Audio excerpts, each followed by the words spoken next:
നമസ്കാരം. കെ.ബി. ഗണേഷ് കുമാറിനെ നായർ സർവീസ് സൊസൈറ്റിയുടെ ഡയറക്ടർ ബോർഡിൽ നിന്നും പുറത്താക്കി. അംഗത്വം പുതുക്കി നൽകിയില്ല. പകരം BRK ബാബുവിനെ ഉൾപ്പെടുത്തി 9 അംഗ ഡയറക്ടർ ബോർഡിൽ നിന്നാണ് ഗണേഷ് കുമാറിനെ ഒഴിവാക്കിയത്. നിലവിലെ കാലാവധി അവസാനിച്ചതാണ് പുറത്താകലിന് കാരണമായി ചൂണ്ടിക്കാണിക്കപ്പെടുന്നത്.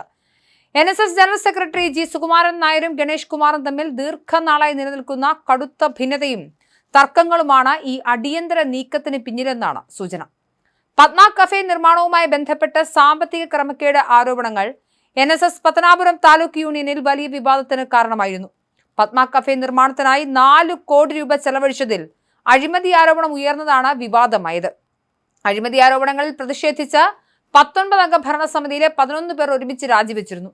ഭൂരിപക്ഷം അംഗങ്ങളും രാജിവെച്ചതോടെ പത്തനാപുരം താലൂക്ക് യൂണിയൻ NSS സംസ്ഥാന നേതൃത്വം പിരിച്ചുവിടുകയും ചെയ്തു. നിയമസഭാ തെരഞ്ഞെടുപ്പിൽ ഗണേഷ് കുമാർ പത്തനാപുരത്ത് പരാജയപ്പെടാൻ കാരണം പത്മ കഫേ വിവാദമാണെന്ന് റിപ്പോർട്ടുകൾ ഉണ്ടായിരുന്നു. ഇതിന് പിന്നാലെ ഇപ്പോൾ ഡയറക്ടർ ബോർഡിൽ നിന്നും പുറത്തായതോടെ NSS സംഘടനയ്ക്കുള്ളിൽ ഗണേഷ് കുമാറിന് പൂർണ്ണമായ നിയന്ത്രണവും പദവികളും നഷ്ടമാകുന്ന അവസ്ഥയാണ് സംജാതമായിരിക്കുന്നത്. 2026 നിയമസഭാ തെരഞ്ഞെടുപ്പിൽ പത്തനാപുരം മണ്ഡലത്തിൽ നേരിട്ട വൻ തോൽവിക്ക് തൊട്ടു പിന്നാലെ എത്തിയ ഈ നീക്കം ഗണേഷ് കുമാറിന്റെ രാഷ്ട്രീയ സാമൂഹിക ജീവിതത്തിന് കനത്ത പ്രഹരമായി മാറിയിരിക്കുകയാണ്. കഴിഞ്ഞ കുറച്ചുകാലമായി NSS നേതൃത്വവുമായി, പ്രത്യേകിച്ച് G. സുകുമാരൻ നായരുമായി ഗണേഷ് കുമാർ അത്ര നല്ല രസത്തിലല്ലായിരുന്നു എന്നാണ് സംഘടനയ്ക്കുള്ളിൽ നിന്നുള്ള വിവരങ്ങളിൽ നിന്നും മനസ്സിലാവുന്നത്. പല നിർണായക തീരുമാനങ്ങളിലും ഇരുവരും 2 തട്ടിലായിരുന്നു. ഈ ഭിന്നത രൂക്ഷമായതിന്റെ ആദ്യ പടി എന്നോണമാണ് പത്തനാപുരം താലൂക്ക് യൂണിയൻ പിരിച്ചുവിടാൻ NSS നേതൃത്വം തയ്യാറായത്. അന്നു തന്നെ ഗണേഷിനെ സംഘടനയിൽ നിന്നും വെട്ടിനിർത്താനുള്ള നീക്കങ്ങൾക്ക് തുടക്കമിട്ടിരുന്നു. വർഷങ്ങളായി കെ.ബി. ഗണേഷ് കുമാർ കുത്തകയായി വെച്ചിരുന്ന പത്തനാപുരം നിയമസഭാ മണ്ഡലം ഇക്കഴിഞ്ഞ തെരഞ്ഞെടുപ്പിൽ അദ്ദേഹത്തിന് നഷ്ടമായിരുന്നു. തെരഞ്ഞെടുപ്പ് തോൽവിയുടെ ആഘാതത്തിൽ നിന്നും മുൻ മന്ത്രി കൂടിയായ ഗണേഷ് കുമാർ കരകയറുന്നതിന് മുൻപാണ് സമുദായ സംഘടനയ്ക്കുള്ളിൽ നിന്നും കടുത്ത അച്ചടക്ക നടപടി എന്ന വണ്ണം പദവികൾ ഒന്നൊന്നായി നഷ്ടപ്പെടുന്നത്.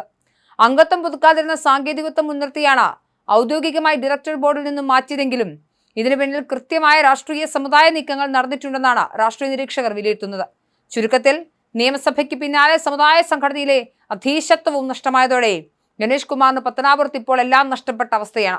പത്തനാപുരം എന്ന തന്റെ രാഷ്ട്രീയ കോട്ട തകർന്നടിഞ്ഞതിന് പിന്നാലെ സമുദായ സംഘടനയ്ക്കുള്ളിലും പൂർണ്ണമായും ഒറ്റപ്പെടുന്ന അവസ്ഥയിലാണ് കെ.ബി. ഗണേഷ് കുമാർ ഇപ്പോൾ എത്തി നിൽക്കുന്നത്. പത്മ കഫേ നിർമ്മാണത്തിലെ അഴിമതി ആരോപണങ്ങളും താലൂക്ക് യൂണിയന്റെ പിരിച്ചുവിടലും NSS general secretary G. Sukumaran നായരുമായുള്ള കടുത്ത ഭിന്നതയും ഗണേഷിന്റെ പതനം പൂർത്തിയാക്കി. സാങ്കേതിക കാരണങ്ങൾ പറഞ്ഞ് ഡയറക്ടർ ബോർഡിൽ നിന്നും ഒഴിവാക്കിയതാണെങ്കിലും ഇത് കൃത്യമായ രാഷ്ട്രീയ സമുദായ വെട്ടിനിർത്തലാണെന്നത് വ്യക്തം. നിയമസഭയിലെ തോൽവിക്ക് തൊട്ടുപിന്നാലെ NSSലെ അധീശത്വവും നഷ്ടമായതോടെ പത്തനാപുരത്ത് സർവാധിപതിയായിരുന്ന ഗണേഷ് കുമാറിന്റെ രാഷ്ട്രീയ സാമൂഹിക ജീവിതം ഇപ്പോൾ ഏറ്റവും വലിയ പ്രതിസന്ധി ഘട്ടത്തിലൂടെയാണ് കടന്നുപോകുന്നത്.